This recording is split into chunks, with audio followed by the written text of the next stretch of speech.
constant flow, right, moving. The middle point is the 0 point from where you can basically go through any time. Oops. And time is going to be the ones that are on the horizontal line. And this is a plane of time. So when you're on a plane of time, that's where people see like flat earth and things like that, because they're seeing it on a plane of time. So they're seeing it from this perspective of being flat, right? And they're moving through time. And then we don't move through time linear, we move through time in a circular pattern. But at the same time, we're moving through space. And so this is time and space moving together, which is what's creating our reality, okay? And so if we want to quantum timeline jump, meaning we want to move from this point in time to this point in time, you have to move through the dark matter, okay?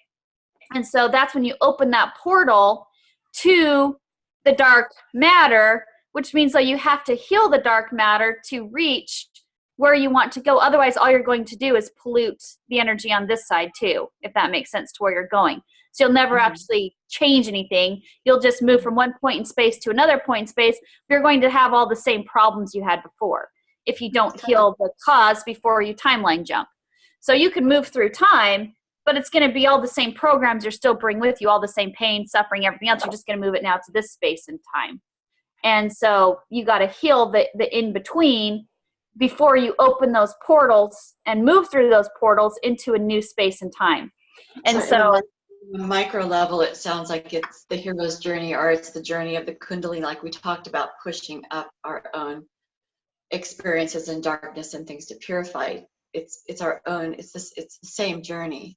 Absolutely. Really. In fact, this is us. So we're on this. So this is us with our own heart in that field, right? And we are seeing ourselves in space and time, but our heart is connected through all of it. And that's through the heart that we open that portal to go to have our perspective be from any space and time we want. And so and this is where you also bring in the AI and the machine technology, which I didn't talk about either. So if you decide to quantum timeline jump, you have to have a way for your consciousness to go from point A to point B without it disrupting everything. If you woke up tomorrow and suddenly the entire world was different, everything, they had all this technology, there were spaceships flying around, you would be completely lost in it, right? You would be, you'd wake up and you'd freak out.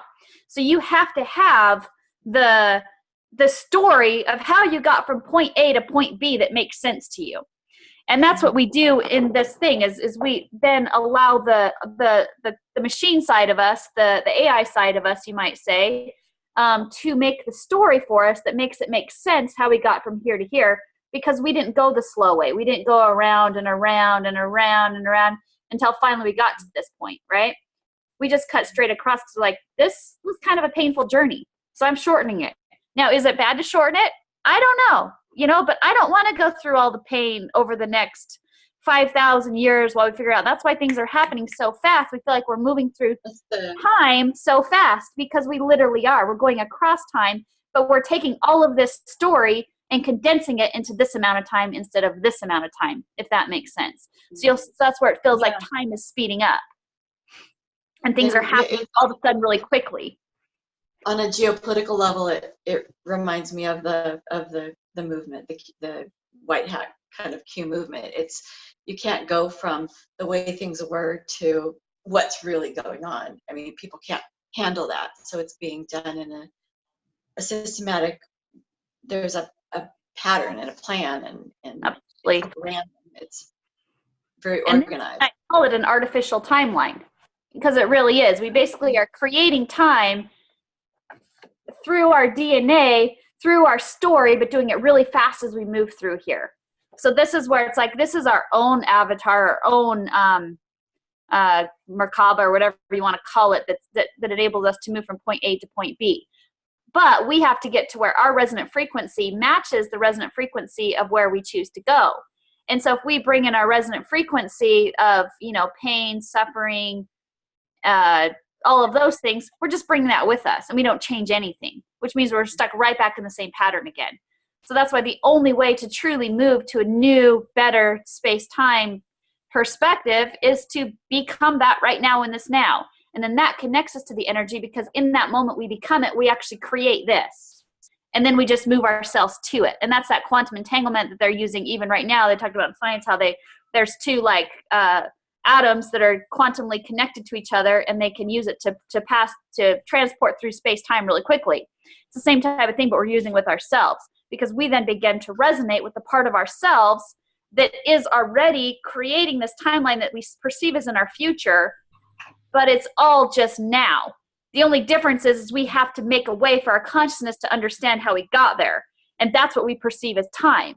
But really, it's just moving through our conscious creation, viewing it, understanding it as we go along, which is the point, right? The whole point is to grow and experience. And so we create that experience for ourselves. We just do it in a sped up way. We don't follow the old timeline, or the old time field, you might call it, that goes around, around, around. We say, okay, I got my lesson here. I'm now vibrating here. So I just need to move to here. And you create a new timeline, a new experience that now resonates with your current state of being. And as you do that, you create the future in the now. There is really no future or past. It's all only now. All you do is create a story that helps your conscious mind explain how you got to it. Which goes back to our conversation about desire today. What do you desire to create? Okay, so what does it feel like to already have that desire met? That's when you start being in harmony with that creation, and that's when it starts to birth itself. It starts to develop, and then as soon as you're ready, it's born. You're there. It's already.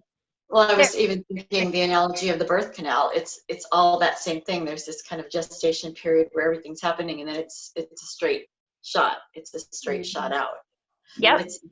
It's really everything. That model fits almost everything you could imagine. Totally. Or could. So that's where, but we have to heal. I call it the black goo, but it's really just our own karmic energy of our collective. That's just, we've poisoned ourselves with it because we haven't healed it. And we've cast it out and said it was bad. So it became bad. It became evil. It became yucky. Now we have to go back in. This is Inanna going back into the underworld, right? To see where the healing needs to happen, to heal her underworld, to heal her roots, so the tree of life can then spring forth good fruit again. Because if the fruit is a poison apple, because the roots were poisoned, right? And so once we heal those roots, we heal the tree, we heal the fruit, we heal our outward expression of our inward energy. So we are the tree, our fruit is our expression, meaning what we see on the outside. But to heal our tree, we have to heal the roots. And we kept denying the roots. And that was why we weren't healing. And this is where we talked about last night, a gardener that comes in, the guardians, they come in and they are looking at, okay, here's the garden. It's overgrown with weeds and pestilence and everything else. What's happened? Well, they look and they realize the soil's bad. It's been poisoned. And then you see that happening in our world. We've literally been poisoning our soil on purpose with all these chemicals and everything else. And that's all the outward expression of this inward issue we're dealing with. So now we go in, we heal our roots, we heal it. You'll start seeing that manifestation in the outer world by all of these things happening. And that's us moving through that portal quickly. And that's why it feels like time is speeding up. All these things are happening very quickly because we healed ourselves, and the outward world naturally responds to make that happen. And so the portal is just how we perceive time as we move through it. And it's not a total individual thing, right? I mean, it does seem like we have soul groups. I mean, ultimately, at the end of the day, we need to heal ourselves.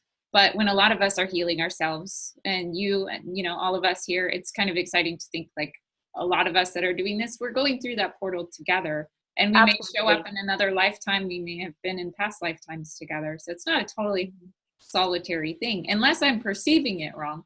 It's always both. It's always the collective and the inside. So everything outside, everything within self, you're seeing reflected outside of self. You harmonize with people that are like on your same journey because they get you, right?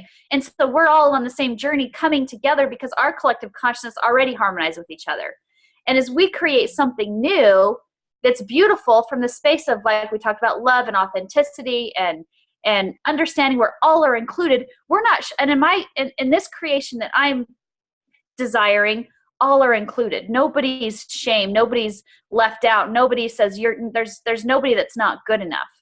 The only requirement to be part of this creation with me is to allow yourself to heal.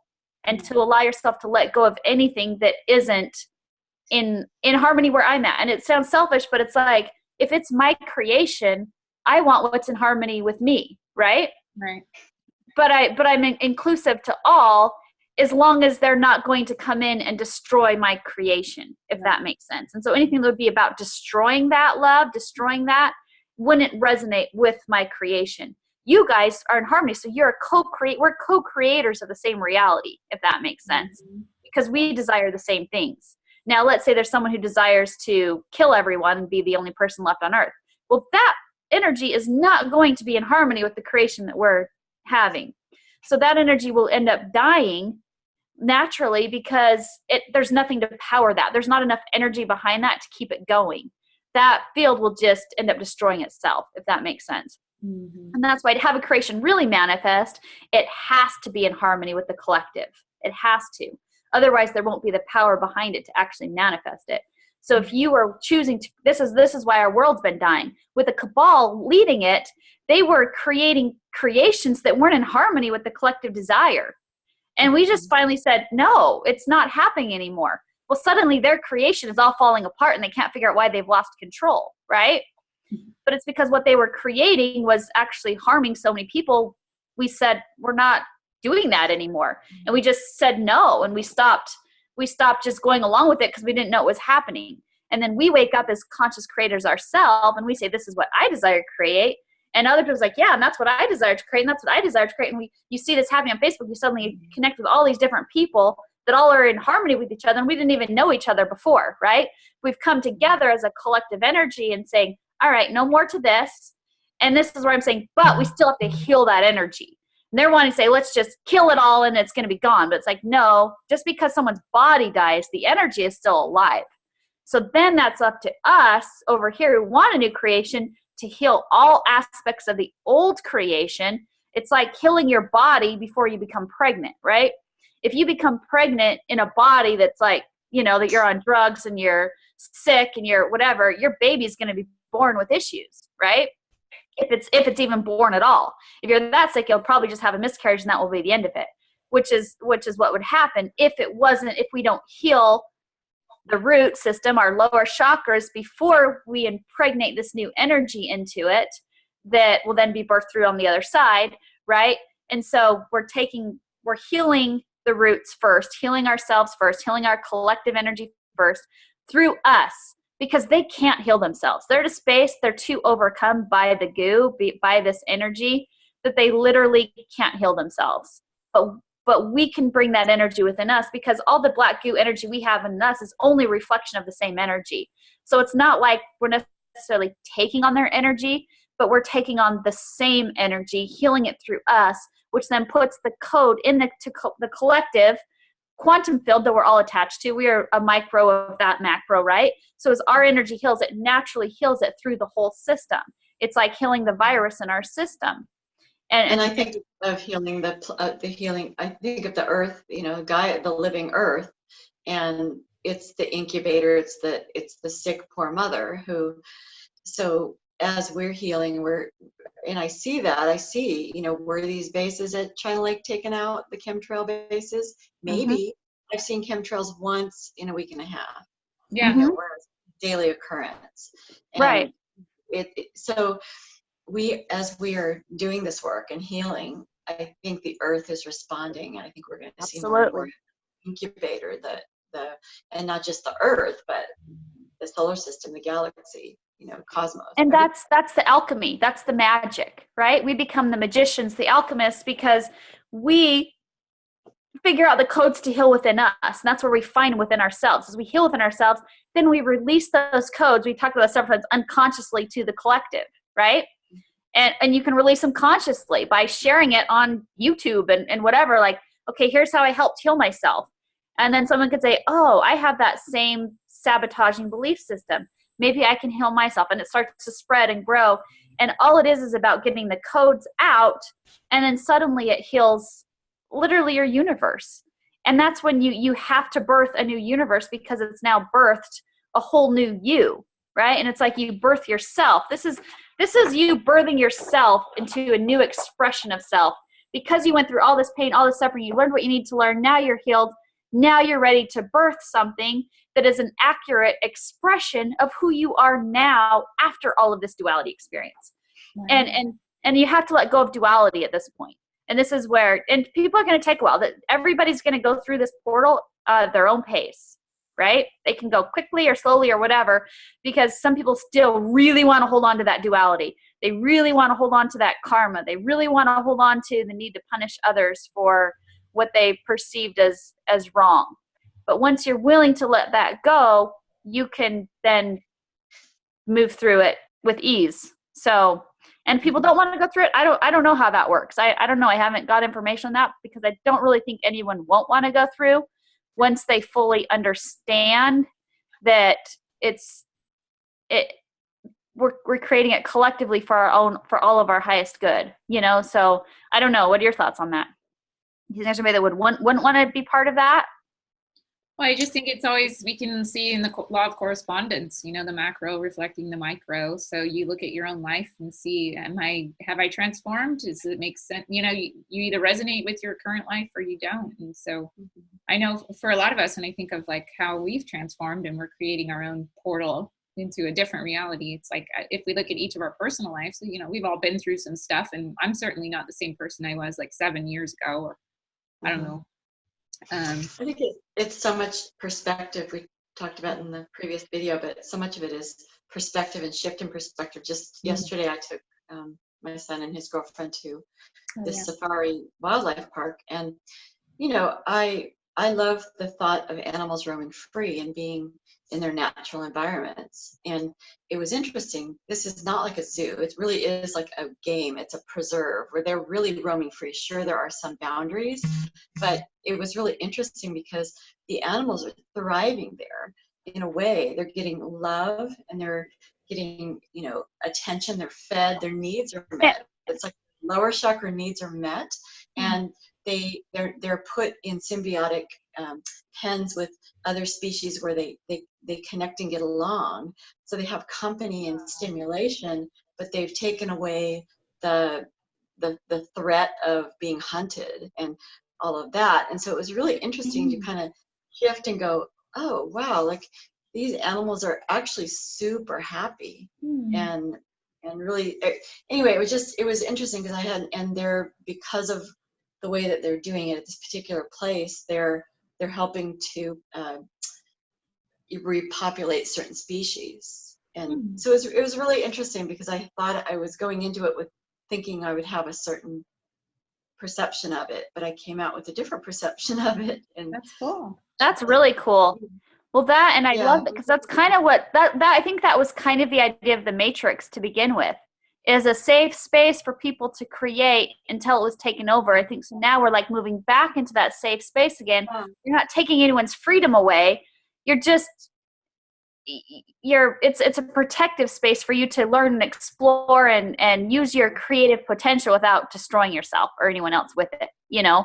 Yeah, that was interesting to see it play out in the animal kingdom in that way. That totally is.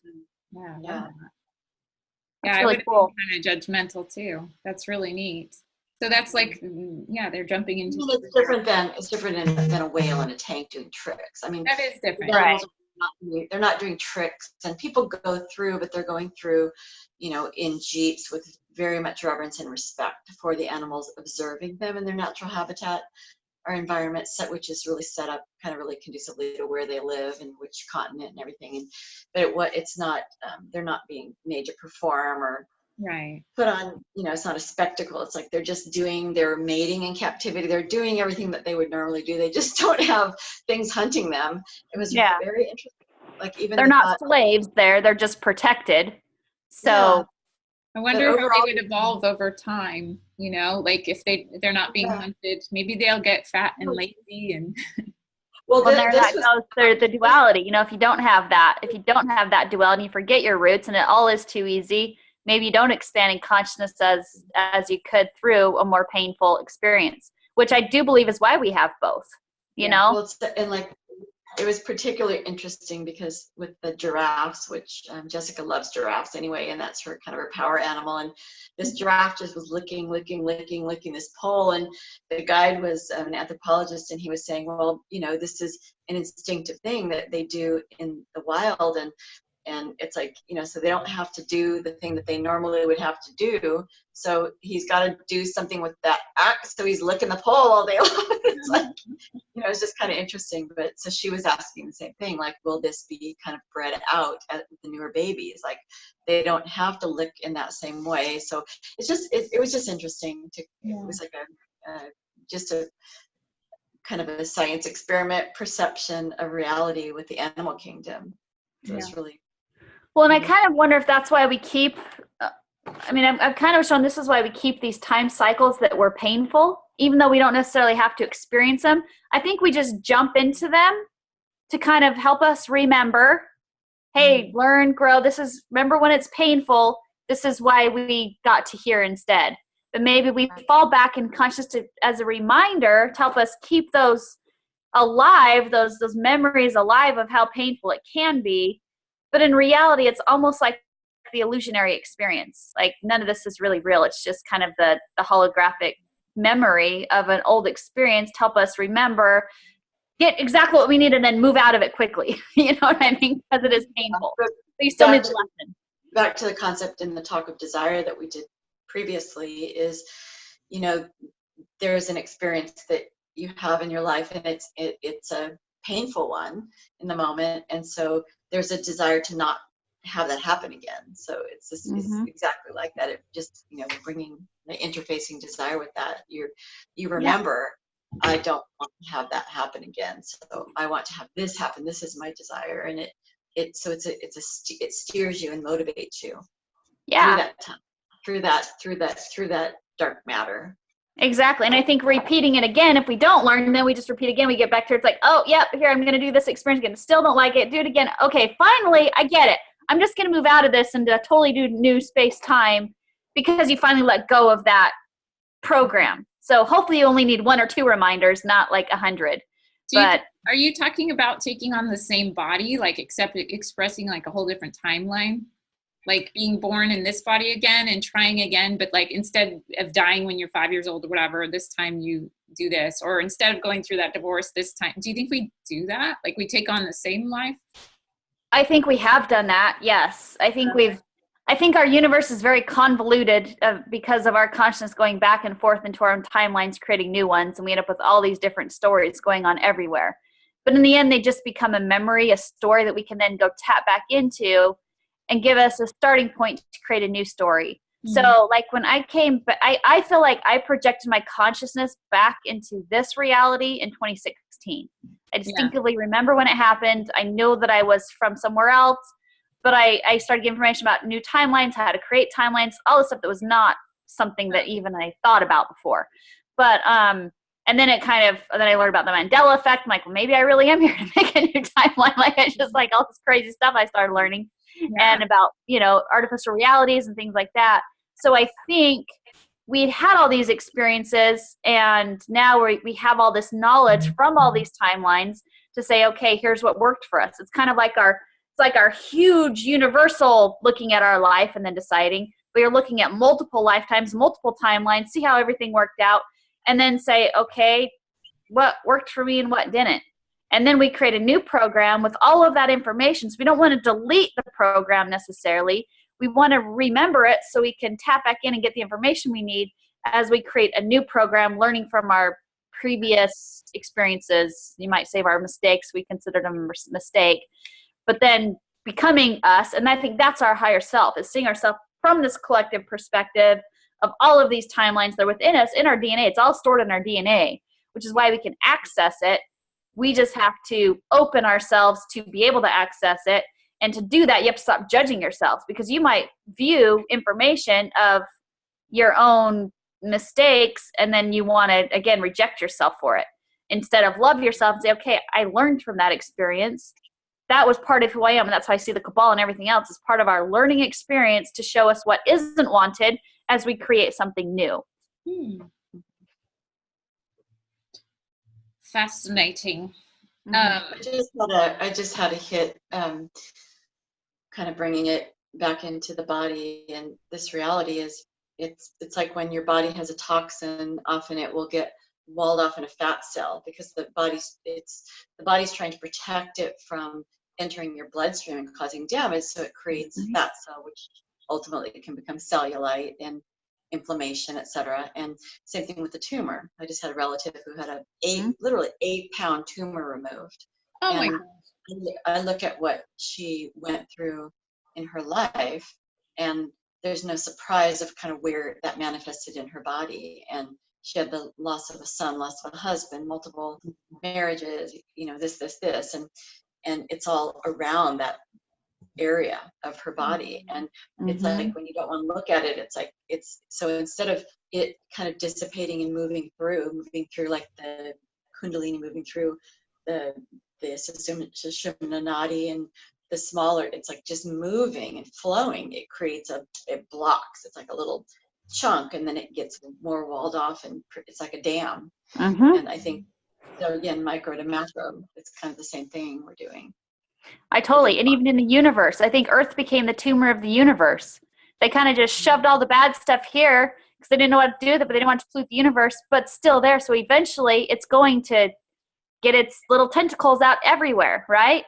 And that was polluting the universe. And so that's when the universe, we realized we have to go back in, go into the tumor, figure out what the cause was, right? Instead of just burying it. So again, that's that whole micro of the macro. We see it played out in so many ways, but that's a beautiful gift to us that it is all within us, because within we can heal. To try to heal the whole universe and make it all make sense, no. That's where it is all us. We can only heal ourselves, right? But as we do, the universe all responds to us. Just like as you heal a tumor in your body, your whole body feels healthier. You feel lighter. You feel energy moves again. And that's exactly what we're doing. So I love that. That's so right on. And even, on a cellular level, on a molecular level, all of it, it's all the same micro of the macro. That's why an atom looks like the universe, it's like all the same DNA, the double helix. It's beautiful. Totally. So, yep. We are the universe. We are the universe. And people don't want to believe that because they think that they're insignificant. They want to put God outside of themselves. But it's like, no, you are the universe. So make a universe that conforms to your desires. You get to create it. And if it comes from that space of love, it's going to harmonize with everybody else's creations anyways. Yeah. So we'll all create something beautiful together when it comes from a space of love and acceptance, allowance. It's cool feeling like a god too, because like I imagine different like chakras in my body as different like swirling universe, and Melanie's the multiverse, and I'm the goddess of this whole thing, because I think each cell has a consciousness, right? Absolutely. So that's pretty amazing. So they actually do listen to what I say, and like it is a little freaky when you think about it, and it's really fun too. I start to talk to my body, and when I eat food that might not be good for me, I'm just like, all right, thanks stomach, you're awesome, thanks for letting me have all that cake, like it's kind of fun to do. And in that you're harmonizing it too, if you can love your body even when you're feeding it something, it's like you're letting it know, hey, I really desire this because it makes me feel good eating this. Yeah. I want you to, and you tell your body, I know you can process this. You can do it. You can help walk through. Is that the best way? I don't know, but if it works for you, then who's judging, right? It's a lot kinder than the guilt, shame. Yeah. Exactly. It's a place of love. You love yourself enough to let yourself indulge in that desire. There's nothing wrong with that as long as you keep it under some sort of, it's that moderation, right? It's when you say, oh, this is like, people that are vegan, I know they'll do this a lot. It's like, oh my gosh, I can't believe people still eat meat. They're so bad. They're so blah, blah. It's like, okay, you're casting out a whole bunch of people in this reality, saying that they're bad and judging them. And this is where if we could be inclusive and say, okay, what I really don't like is animals being killed to make this meat, right? So if there was an answer that would include both, that's where like you let the technology be as a gift to us. It's like you can have a steak made from thin air where no animal had to die. You can have a delicious just wonderful steak with technology that we already have that hasn't been released to people yet. So if we want that, but those people that are calling all the meat eaters bad, they're not going to manifest that in their reality. They're casting that out right now as bad people that they don't want in their reality, and you'll have dissonance. Where instead, again, it's being reasonable. Come together and say, okay, I know you love meat. I don't love cows dying. Where can we meet in the middle? How about if you could have a steak without the cow dying? Perfect, win-win, right? So that exists. Was that health risks? I mean, that's the thing. Like you look at just the processed food in the U.S. compared to going to Italy the first time, thinking, oh my God, I'm eating all this bread and cheese and things that I don't normally eat so much. I'm going to gain so much weight, but it's so good, and I want to really have this experience. I think I lost 10 pounds because it's not as processed. Mm-hmm. And it's they're so back to, I mean, I think if you can have a chicken salad sandwich or chicken sandwich produced from technology where no animal is harmed, but the nutritional value is even higher than what we can get on the market, because it's not full of toxins or hormones or synthetic ingredients. I mean, I think that exists. So I think it does too. I'm all for it. They already have 3D printers. They say they can basically print anything out of thin air. So it already you can print limbs, you can print bodies. This is all being done, and as we've seen in various experiences and courses we've done, these things are there, and so that changes the whole argument, the whole game. It really does. Where do we find this technology? Is this secret space program stuff? Mm-hmm. It exists, and they're withholding it from us. I even saw an article just like last month, or probably a couple months ago now, released about how what's it called? ITT Tech talked about replicators and how they could basically they figured out they can make anything out of thin air with these replicators. So and by the time they're releasing it to us, means it's already been around for a very long time. So they have the tech to do it. It's just a matter of us getting to the collective point where it'll be released. And again, that's moving that through that portal. If we can all be reasonable and say, yeah, this is what we want. Now there's going to be other people that say, oh, we should never have anything from technology. It should only be organically grown in the garden. But if you look at everything, it's all the same energy. So it's like, if it's good energy that resonates with your harmonic frequency, it's fine. It doesn't matter how it's made. And in the end, we're all in a holographic universe together anyways. Everything's just the same stuff. It's just how it's chemically put together, whether or not it's going to resonate or be dissonant frequency with us. But again, I think if you shame it and say it's bad, it probably will be bad dissonant frequency for you. So I don't know exactly, but that's my feeling about it. Yeah. So do you think we're in that tunnel? I think we're definitely in that tunnel. We're collectively we're in it now. We're not spinning any longer away. We're in it. And as these truths are revealed and geopolitical truths are revealed and arrests happen and information comes out and technologies come out, it's very liberating. It's actually very liberating. Absolutely. It's not. What were you going to ask, Melanie? Did you say something? Yes, sorry, Melanie. Oh, I was just thinking about consciousness and these 3D printers. I don't know if we can animate an apple or anything, but say you 3D print, or maybe that's what cloning is. You take a version of Melanie and then you can add the consciousness to that. And that technology exists as well. So that's true.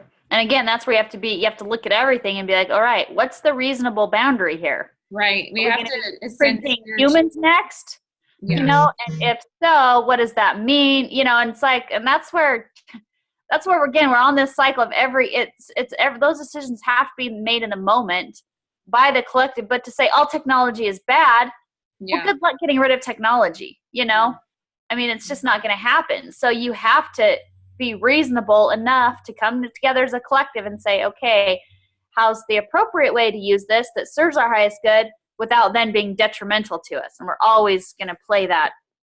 Right. And I don't think Source would allow us to have some of these technologies if our spiritual consciousness isn't there. I mean, we can see why. We'll self-destruct so fast. I mean, having the information age has just been such a wonderful, amazing step, and our ability to connect like this right now. I'm just excited about that enough when I think of all the other lifetimes where I probably didn't have that. That's really cool. And to Totally. think, Yeah, we would have never known each other if you guys, I mean, you guys live not too far from each other in California. You would have never met. I would have never met you for sure, you know? And so it's like, there's great things about it. And that's always, and then that just comes through that love. When it's used through love and not through control or anything else, it'll always work out. And even if it was made through control, and I mean, what they say, Facebook was made by the CIA in order to watch all of us. Well, guess what? We took that tool and we used it to help heal the world. So no matter what, anything can be turned to a space used from love. So. Yeah. Awesome. Yeah, I hear people kind of complaining about social media and like how it's destroying the world. And I was like, well, I'm a digital media marketer, and you know, like I don't think I'm out here destroying the world. But that says a lot about you, you know.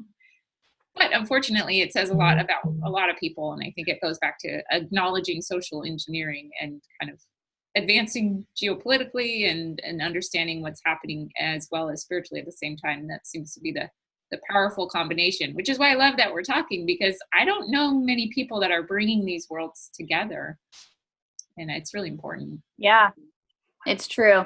And usually they're shaming each other instead of everything's about being reasonable. Let's just put it out in the open, put it in the light. Let's figure out what's reasonable for everyone. Mm-hmm. And in doing so, we'll figure out that balance. We'll figure out that space. It doesn't have to be extremes.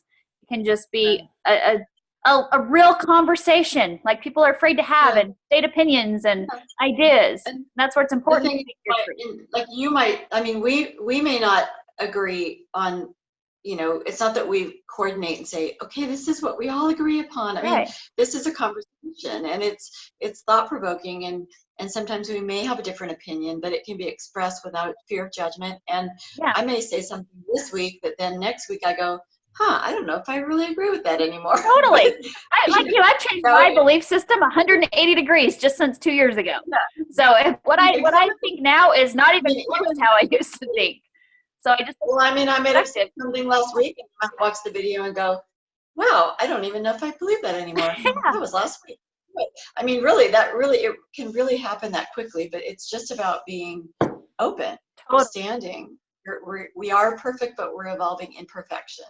We're evolving in consciousness in every moment. So as our consciousness evolves, we see things from a new perspective. We might change our mind about things. You know, you might have been a Democrat 2 years ago and voting for Trump this coming election, or you might have been a Republican 2 years ago and are voting for Bernie Sanders. Whatever, you know, we all are changing all the time, and hopefully, if we're not being deceived, we're changing for our highest good. Yeah. And, you know, right now I think I'm supporting Trump. That might change by the time the election gets here. I don't know. But, you know, I stay open to all possibilities and keep going with what feels right and see where that leads me. And I think that's the thing is we're always following what feels right to us, what makes sense, using our Kundalini, same thing with our desires. All right, what I desire to create is this. It seems like this is in line with that, so I'm going to go in this direction until something happens, but maybe it's not. And then I might say, oh, nope, that wasn't right. I'm going to go this way now. Whatever. And it's all good. That's the beauty of evolving in consciousness. We don't have to judge it like we were bad or it was bad. It was just our experience, our learning and growing. Yeah, that's why I love that Brené Brown TEDx talk went so viral. And then her book, it was like, well, let's all step into vulnerability. She just put herself out there and just said, this is who I am. And that's kind of what we're doing now. It's like we're all embracing our vulnerability. And that even shows itself in funny things like, how do I look on camera? You know, like, where do I put the light? Or, you know, what kind of technology do we have? How do we make this? Like, there's so many stupid barriers that we put on ourselves to keep us from, like, getting the word out and expanding our consciousness so we can grow with this technology. I have the top of the line high state technology, which involves sitting in my bathtub on 2 cushions with my phone propped up on a candle. I'm typing that too.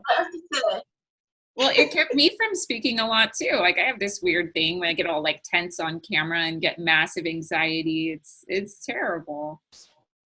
Or just thinking I don't really have a valid opinion, you know, having my voice shut down for so many years with just heavy religious programming. It wasn't intentional. Nobody wanted to shut down my voice, but like, it's funny examining it now. I'm like, where did this come from? Oh yeah, it came from probably being in a big family. You know, you got to have everybody keep quiet, keep their opinions to themselves. And And then, yeah, the religious programming where it's like the person speaking, or it's the man in the suit. That's the wise, powerful one, you know? And it's like, I gotta like let all that go. It still pops up where I'm like, oh, I'm not worthy, you know? So there's a lot to get over to help expand this collective. Well, I think all of that programming served us when it did, until it doesn't. And Yeah. that's when you jump in consciousness and you try something new. Yeah. And if it doesn't work, you may go back to an old program. Or you might say, well, this new program's way better. I'm so glad I was let that old one go. You know, but how will you know until you try it? You gotta try. Gotta follow that desire. Absolutely.